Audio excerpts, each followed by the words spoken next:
We've all been there. The room is too hot.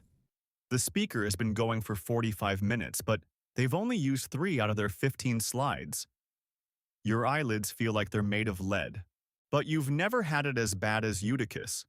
This guy didn't just drift off. He became the patron saint of, "I've had a long week." He fell asleep during a sermon, and it literally killed him.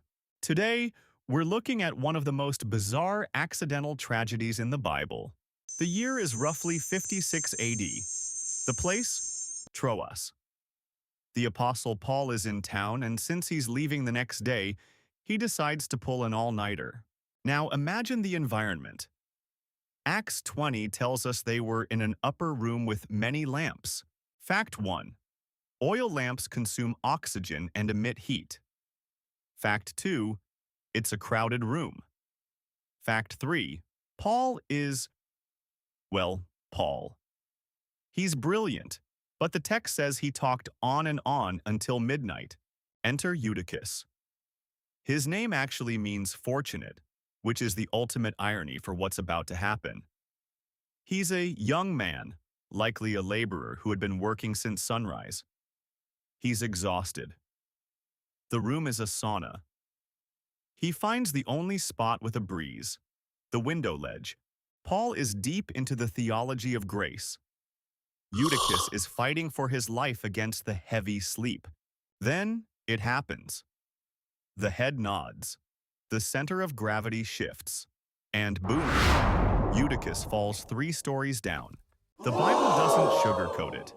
It says he was picked up dead. The sermon didn't just end. It crashed. Literally. Can you imagine being Paul? You're mid-sentence trying to change the world, and a young man just plummeted to his death because you wouldn't stop talking. This is where the story gets interesting. Usually we focus on the miracle. But look at Paul's reaction. He doesn't start a frantic prayer circle or scream for a medic. He goes down, throws himself on the boy, and embraces him. He tells the crowd, "Don't be alarmed, he's alive." And then, this is the wildest part, Paul goes back upstairs, eats some bread, and keeps talking until dawn. So, why is this in the Bible? Is it just a warning to preachers to keep it under 20 minutes? Maybe. But there's a deeper vibe here. Eutychus represents us. The tired, the overworked, the people trying their best to show up even when they're running on empty. This story shows the early church wasn't some polished, perfect cathedral service. It was sweaty, long-winded, chaotic, and sometimes people fell out of windows. The story ends with the people taking the lad home greatly comforted.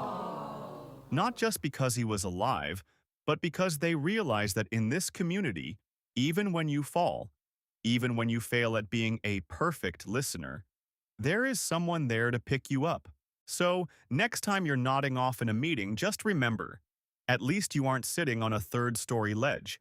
And if you are, maybe move to a chair. Don't forget to like, subscribe, and tell me in the comments. What's the longest speech you've ever had to sit through?